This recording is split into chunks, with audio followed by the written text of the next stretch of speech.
بسم اللہ الرحمن الرحیم۔ السلام علیکم ورحمۃ اللہ وبرکاتہ۔ اسلامک وے آفیشیل میں خوش آمدید۔ ہر ہفتہ میں قرآن مکمل کرنا مستحب ہے۔ ہر روز قرآن کریم سے 7واں حصہ پڑھنا چاہیے۔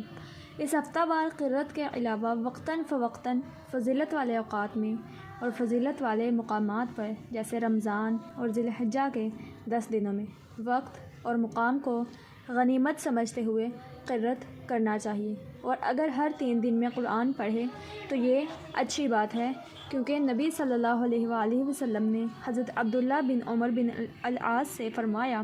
ہر 3 دن میں قرآن ختم کرو، اور اگر کسی کو قرآن کے بھولنے کا خطرہ ہو تو اسے ختم قرآن میں 40 دن سے زیادہ تاخیر کرنا مکروہ ہے۔ امام احمد کہتے ہیں، جو شخص قرآن کو حفظ کرے پھر اسے بھلا دے، اس کے لیے سخت وعید آئی ہے، اور بے وضو آدمی کو قرآن چھونا حرام ہے،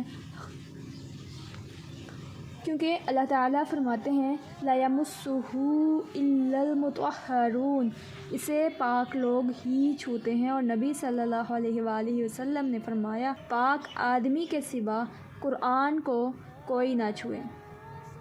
اور جنبی جب تک غسل نہ کرے اسے قرآن پڑھنا حرام۔ فضیل بن عیاض رحمہ اللہ کہتے ہیں کہ قرآن کا حامل اسلام کے جھنڈے کا اٹھانے والا ہے، اسے اللہ تعالیٰ کی تعظیم کی خاطر لغو باتیں کرنے والوں کے ساتھ لغو باتیں نہ کرنا چاہیے، نہ غافل ہونے والوں کے ساتھ غافل ہونا چاہیے۔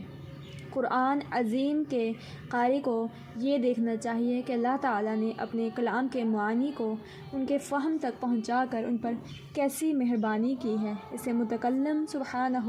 اللہ تعالیٰ کی عظمت کو اپنے دل اور دماغ میں حاضر رکھنا اور اس کے کلام میں غور کرنا چاہیے، کیونکہ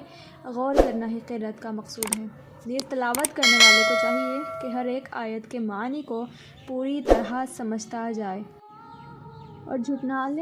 جھٹلانے والوں کے حالات پڑھے تو اللہ کے حکم کو بجا لانے سے غفلت کے بنا پر اس پر اللہ کی گرفت سے خوف طاری ہونا چاہیے۔ نیز قرآن کی تلاوت کرنے کو قرآن کے خطاب اور اس کی وعید کے مقصود کو سمجھنا چاہیے، اسے اپنے نفس کی خواہش کی وجہ سے قرآن کی مخالفت سے ڈرنا چاہیے، اور سمعنا و اطعنا کہنا چاہیے، تاکہ جب وہ ایاک نعبد و ایاک نستعین، ہم تیری ہی عبادت کرتے ہیں اور تجھ ہی سے مدد چاہتے ہیں، کہے تو اللہ تعالیٰ کے لیے اس کی عبودیت اور اسی سے اس کی استعانت مستحق ہو جائے۔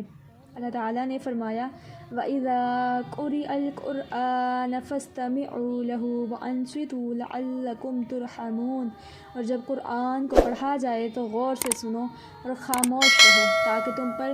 رحم کیا جائے۔ اللہ تعالیٰ نے قرآن کی قرأت کو غور سے سننے اور خاموش رہنے کا حکم دیا اور اس بات پر رحمت کا وعدہ فرمایا، اور حضرت ابو ہریرہ رضی اللہ عنہ سے روایت ہے کہ رسول پاک صلی اللہ علیہ وآلہ وسلم نے فرمایا، جو شخص کتاب اللہ میں سے ایک بھی آیت غور سے سنے اس کے لیے بہت سی نیکیاں لکھی جاتی ہیں، اور اگر خود پڑھے تو وہ قیامت کے دن اس کے لیے نور ہوگا۔ جزاکم اللہ خیرا کثیرا۔